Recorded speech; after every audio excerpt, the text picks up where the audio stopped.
Hidup santai, rebahan, scroll TikTok tanpa beban. Aduh, nikmat banget kehidupan ini. Politik. Apa itu? Jauh-jauh deh. Siapa juga yang mau repot-repot mikirin politik? Apalagi strategi nasional. Aduh, enggak deh, jauh-jauh aja sana. Mendingan aku bikin Velocity dengan sound terbaru biar aku makin update. Aduh, itu cocok banget sih buat aku. Tapi gimana kalau aku bilang semua itu lebih dekat dari yang kamu kira? Bangun, sudah kamu benar.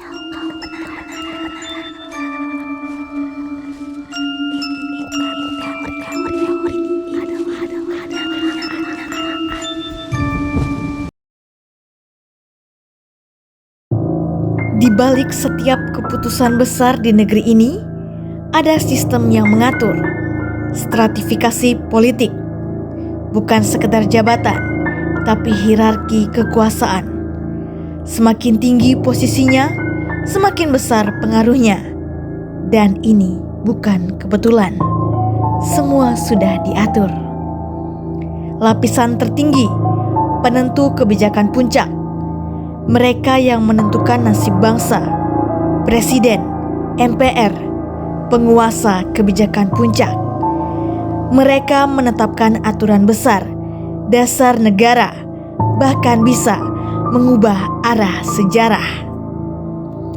Di bawahnya ada penyusun strategi, penentu kebijakan umum, perancang kebijakan nasional. Mereka bekerja di balik layar, menyiapkan langkah-langkah besar. Lalu ada eksekutor, penentu kebijakan khusus, menteri dan pejabat tinggi yang menerjemahkan kebijakan ke dalam aturan spesifik di sektor mereka, ekonomi, pendidikan, pertahanan, dan lainnya. Lebih dalam lagi, penentu kebijakan teknis.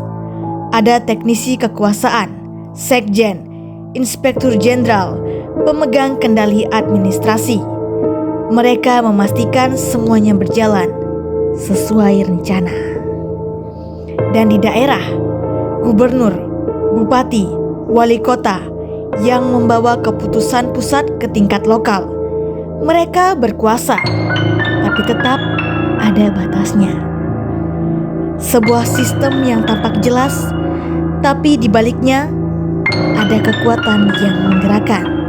Siapa yang sebenarnya berkuasa?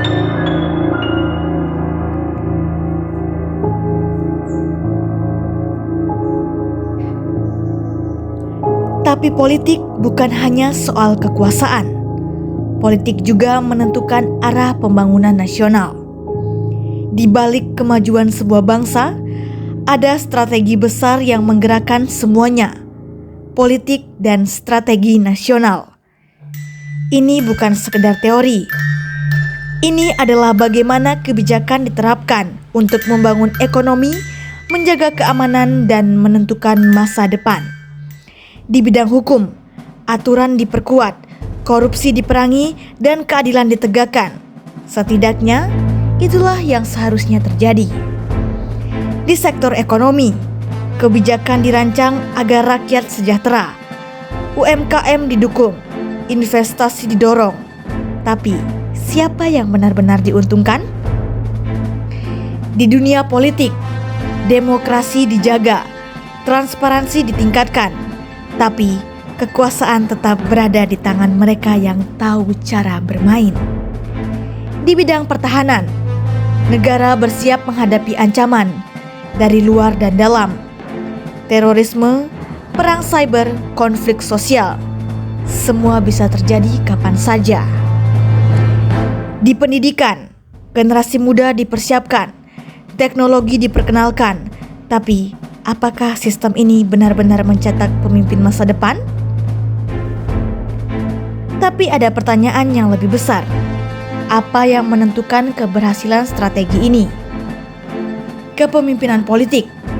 Apakah pemimpin kita benar-benar memikirkan rakyat? Sumber daya. Apakah anggaran digunakan untuk rakyat?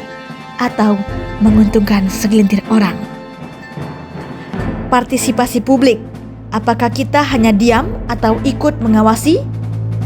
Hukum dan regulasi, apakah keadilan masih bisa dibeli? Geopolitik, apakah kita benar-benar berdaulat atau hanya mengikuti arus dunia? Di balik kebijakan ada kepentingan. Di balik kepentingan, tentu ada kekuatan yang menggerakkan. Siapa yang benar-benar mengendalikan arah pembangunan Indonesia? Politik bukan hanya sekedar perebutan kekuasaan. Setiap keputusan politik membentuk masa depan bangsa, dari hukum, ekonomi, hingga keamanan. Semuanya ditentukan oleh strategi yang dijalankan. Tapi, apakah strategi ini benar-benar untuk rakyat?